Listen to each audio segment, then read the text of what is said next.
Toyota Land Cruiser 105 adalah salah satu seri dari Land Cruiser yang di Indonesia ini kurang dilirik. Padahal kalau di luar negeri sana, ini adalah salah satu favorit orang-orang untuk digunakan off-road, tapi juga tetap nyaman. Sementara kalau di Indonesia, kira-kira gara-gara apa ya nggak terlalu dilirik? Apa karena modelnya mirip dengan Kijang Kapsul? Atau ada hal lainnya? Kita bahas di The Car Vlog episode kali ini.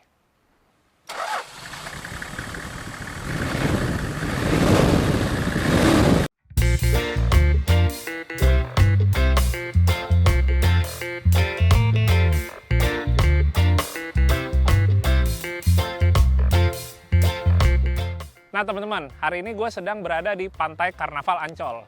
Karena besok gue akan ada kompetisi off-road di sini. Tapi hari ini gue akan ngajak teman-teman untuk ngebahas bareng dulu Land Cruiser 105. Tapi sebelum kita ngebahas mobil ini, kita akan sedikit dulu flashback tentang 105 secara umum di dunia. Jadi Land Cruiser 105 itu memang bagian dari Land Cruiser seri 100. Tapi dia nggak hadir di seluruh dunia, jadi nggak di tiap negara ada. Dia itu hanya ada di beberapa negara, kayak misalnya di Australia, yang pasti ini salah satu market utama di Australia, lalu juga di Amerika Selatan, Afrika, Timur Tengah, Rusia, dan beberapa negara lainnya. Kenapa dia nggak tersedia di seluruh dunia? Kayak misalnya di Indonesia itu nggak ada, kecuali masuk dari importir umum ya. Karena emang kebutuhan Land Cruiser sebagai kendaraan pekerjaan itu ada di negara-negara tersebut. Itu dia kenapa kayak misalnya di Australia itu banyak sekali 105, karena walaupun dianggap sebagai mobil mewah, tapi di Australia mobil ini tetap masih digunakan sebagai mobil untuk niaga atau untuk pekerjaan. Nah sekarang gue akan kasih tahu teman-teman perbedaan dari seri 100 dan juga seri 105. Kalau seri 100, gardan depannya udah menggunakan gardan independen atau IFS. Sementara yang di 105 masih menggunakan gardan solid yang berasal dari seri 80. Lalu untuk sasisnya, yang di seri 100 itu lebih lebar. Ketimbang yang di seri 105 ini, dia itu masih menggunakan sasis yang lebih sempit. Di mana itu merupakan sasis dari seri 80 yang udah sedikit di-upgrade. Terus berikutnya teman-teman, yang bisa kelihatan dari pilihan mesin. Kalau yang di seri 100, dia pilihan mesinnya lebih beragam, termasuk adanya V8. Sementara kalau misalnya untuk yang di 105, pilihan mesinnya lebih sedikit, di mana mayoritas itu adalah 6 silinder. Terus kalau kita ngomongin secara fisik ya teman-teman, kita bisa ngelihat si 105 ini emang dia itu nggak semewah yang seri 100. Salah satu sebenarnya yang bisa kelihatan adalah untuk velgnya. Velgnya dia menggunakan velg yang lebih celong atau lebih keluar. Karena si lebar gardan dibandingkan seri 100, ini gardannya masih lebih sempit, sumbunya nggak terlalu keluar. Sementara kalau di seri 100, dia itu udah menggunakan independen dan gardan belakangnya juga lebih lebar. Jadi si velgnya ini, dia pakai velg rata. Sekarang kalau kita ngomongin trimnya nih teman-teman, atau variasinya. Di 105, sebelum facelift atau sampai 2002, itu dia ada 3 trim. Pertama yang standar, kedua yang RV, ketiga yang GXL. Sementara setelah ada yang facelift dari tahun 2002 sampai 2007, itu dia hanya tersisa 2 varian, yaitu untuk yang standar dan untuk yang GXL. Sekarang kira-kira ini masuk ke trim yang mana ya? Kita coba akan bahas sebentar lagi karena gue akan sedikit cerita dulu untuk 105 kisahnya yang masuk ke Indonesia. Jadi kalau kita ngomong seri 105 ini di Indonesia, sedikit cerita, balik lagi ke zaman seri 80. Seri 80 itu adalah salah satu Land Cruiser yang masuk ke Indonesia dan mulai dianggap sebagai mobil mewah. Jadi image-nya awal-awal bukan mobil off-road. Gue inget banget cerita dari bokap gue waktu pertama kali beli VX80 pas baru masuk ke Indonesia. Bokap sempat bilang, ini untuk pertama kalinya Land Cruiser image-nya itu adalah mewah. Dan mungkin kalau untuk sekarang ini, sekian tahun di awal itu, kalau dipakai off-road rasanya masih sayang. Tapi pada akhirnya nanti, seri 80 akan lebih banyak yang menggunakan juga untuk off-road. Jadi nggak cuma untuk istilahnya ke mall atau muter-muter di dalam kota aja. Dan terbukti emang benar. Padahal, seri 80 itu masuknya adalah yang comfort ya. Jadi kategori Land Cruiser ada yang comfort oriented, ada juga yang untuk off-road oriented. Tapi emang untuk di Indonesia, yang pertama kali dianggap sebagai Land Cruiser mewah itu seri 80. Akhirnya pas seri 100 keluar, image-nya semakin kuat. Land Cruiser sebagai mobil yang identik dengan kemewahan. Apalagi ditambah si gardan depannya itu udah pakai independen. Tapi pas mobil ini masuk ke Indonesia, walaupun lewat importir umum, itu pada ngelihatnya, loh kok Land Cruiser jadi ada penurunan lagi nih secara speknya ya, secara image-nya gitu. Karena orang udah ngelihatnya standar Land Cruiser sekarang dia pakai independen, kayak di seri 100. Fiturnya juga udah lebih mewah. Sementara kalau di 105 ini, kok gardannya kembali lagi ke gardan seri 80. Dan di dalamnya, fiturnya, apalagi yang berkaitan sama elektriknya, itu lebih minimalis lagi. Jadi kok terkesan kayak turun. Itu dia kenapa 105 ini populasinya akhirnya nggak banyak di Indonesia, karena permintaannya sedikit. Karena mulai seri 100, orang udah ngeliatnya kendaraan ini, yaitu emang bukan buat dipakai off-road atau kerja. Itu dia kenapa seri 105 ini pada akhirnya populasinya cuma sedikit, tapi makin ke sini orang baru pada nyari. Karena itu dia, seri 100 pun sekarang juga udah terkesan normal untuk dipakai off-road. Jadi orang pada nyari yang ini lagi, karena untuk off-roadnya boleh dibilang lebih reliable, lebih bisa diandelin, dan durabilitasnya juga lebih baik ketimbang yang seri 100. Oke, sekarang kita akan bahas Land Cruiser 105 ini, teman-teman. Ini namanya adalah Jajang, yaitu kijang-kijangan. Kayak gue bilang tadi, soalnya kan di seri ini itu mirip dengan kijang kapsul, tapi versi gede. Apa jangan-jangan gara-gara itu juga kali ya, Rek ya? Wah, mirip kijang kapsul, jadi nggak terlalu laku. Tapi nggak juga sih, seri 100 soalnya laku. Yang 105 yang nggak laku gitu. Namanya adalah Jajang. Kalau ngomongin untuk trimnya atau variannya, ini sebenarnya yang paling tinggi, teman-teman, yaitu GXL. Di mana mobil ini tahunnya adalah 2001. Nah, kalau yang GXL itu, salah satu cirinya adalah bumpernya dia mestinya sewarna sama body. Tapi di mobil ini, emang udah dibikin lebih sederhana lagi supaya kelihatan lebih seperti varian yang base ya, yang standar. Jadi untuk bumpernya itu dicat warna hitam gitu kan, semi kulit jeruk gitu. Tapi kalau untuk grillnya ini masih seperti grill yang emang untuk GXL. Jadi dia masih ada chrome-nya. Kalau emang mau dibikin lebih kelihatan kayak yang standar lagi, ini grillnya pakai yang warna hitam ya, yang full warna hitam. Selain itu, untuk di bagian ban dan velg ini juga udah disesuaikan biar lebih mirip seperti yang varian standar, teman-teman. Jadi kalau yang varian standar itu kan dia pakai velg kaleng. Velg kalengnya sebenarnya ada beberapa model. Ada yang model seperti ini, ada yang model lebih seperti bunga, ada juga yang modelnya split trim.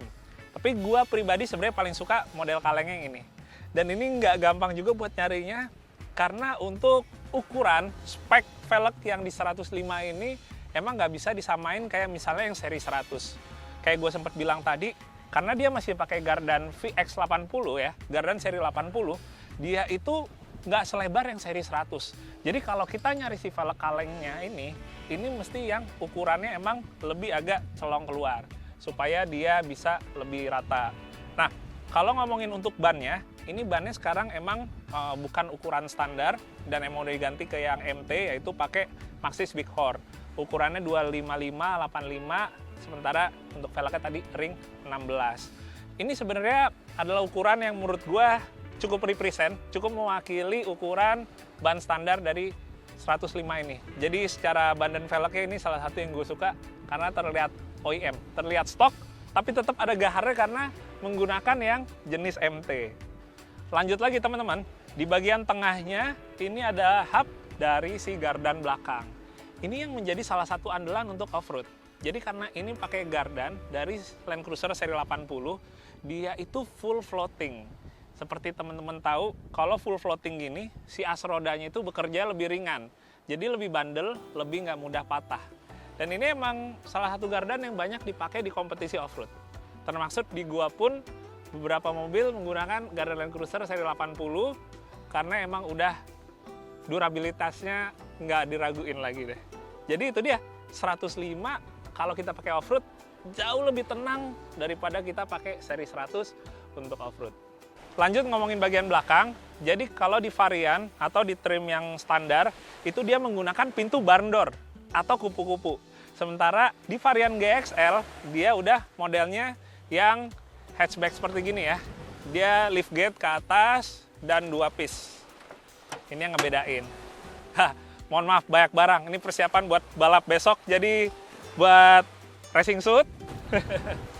Terus juga sepatu balap, ini udah pada dibawa. Ini kenapa jadi kayak review ini ya, isi bagasi.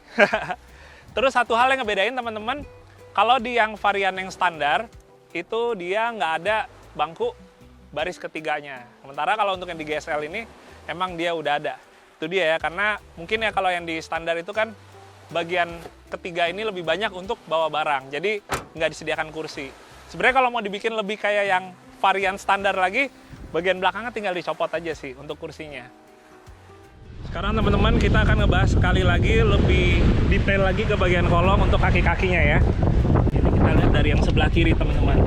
Nah ini dia. Jadi ini gardan yang persis sama ada di seri 80. Sasisnya pun ini juga sasis seri 80 tapi yang emang udah disesuaikan lagi untuk di 105. Tapi pada intinya basicnya itu sama. Nah tadi kan gardannya seri 80 termasuk juga untuk sistem si suspensinya ya. Kalau kita ngeliat ke sini kayak misalnya untuk si radius armnya ini juga kurang lebih hampir sama. Jadi feel-nya rasanya naik si 105 itu emang kayak seri 100 tapi yang udah kok seri 100 kayak seri 80 tapi yang emang udah lebih ditingkatin lagi kenyamanannya teman-teman. Itu dia yang gue suka, kombinasi untuk yang nyari kenyamanan tapi off-roadnya juga enak, bisa dapat dari 105. Sementara kalau kita lihat bagian belakangnya ini juga sama, gardannya persis sama yang ada di seri 80, baik untuk gardannya, sistem suspensinya itu semua juga sama. Kayak misalnya untuk panhardnya ya, atau si track barnya ini, terus juga untuk yang link armnya di bagian bawah situ tuh, itu juga kurang lebih hampir sama. Nah ini kalau misalnya di seri 105 dia double tangki teman-teman, yang satunya ada di sini nih. Oke. Assalamualaikum, sekarang kita lihat ke bagian dalam. Mungkin biar enak, gue akan nyalain dulu.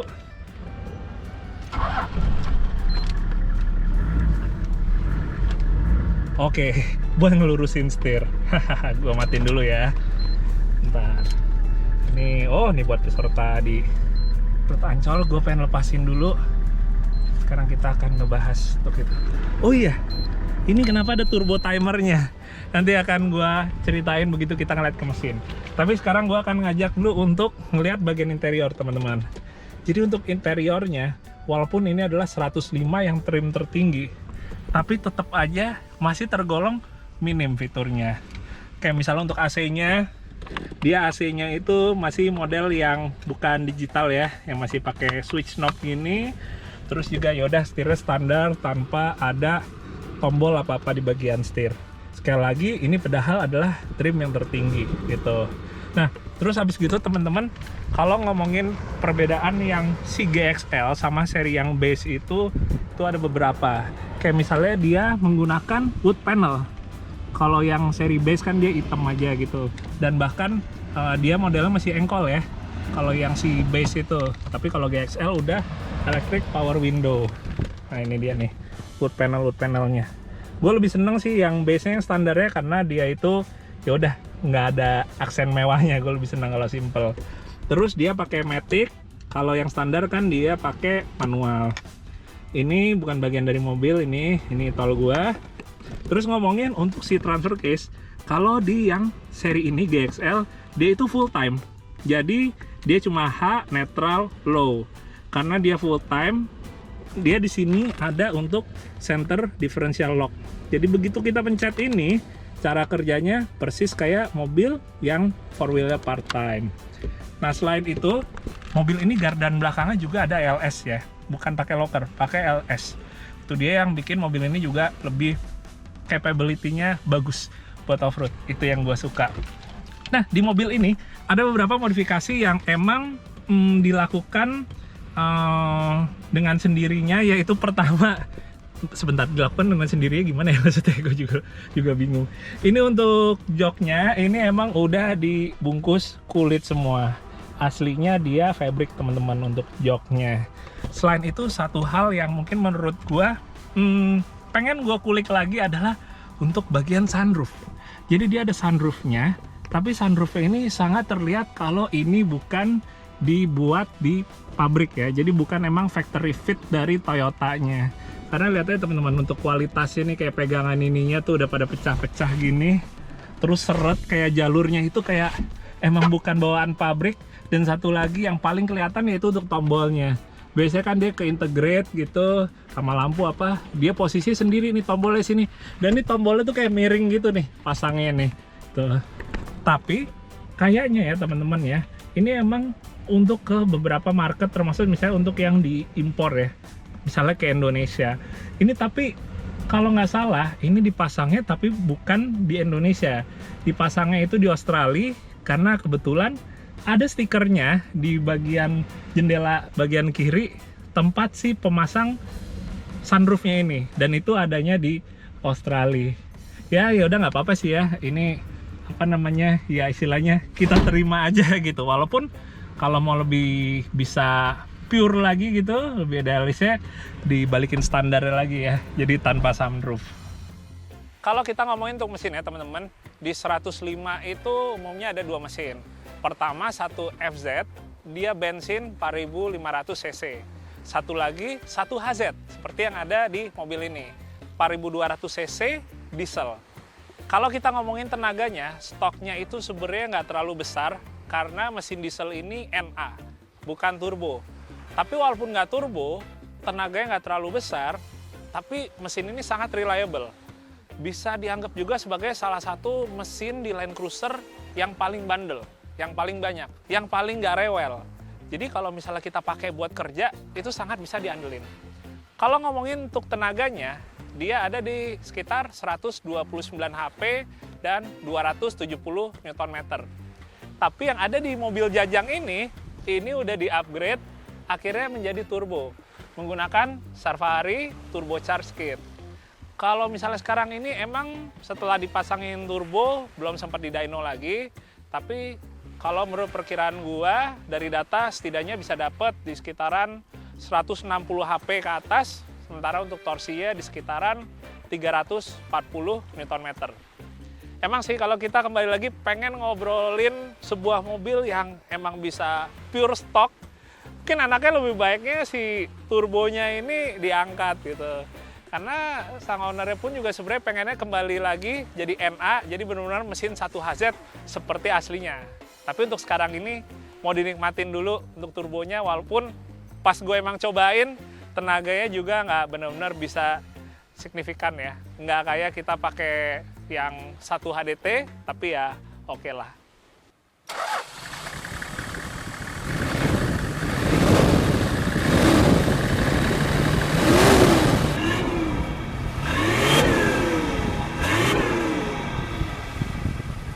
Oke teman-teman, sekian dulu untuk reviewnya sambil kita bercerita kisah Jajang, sang Land Cruiser 105 GXL 2001. Semoga bisa ada informasi yang kalian dapat dan bermanfaat buat teman-teman semua.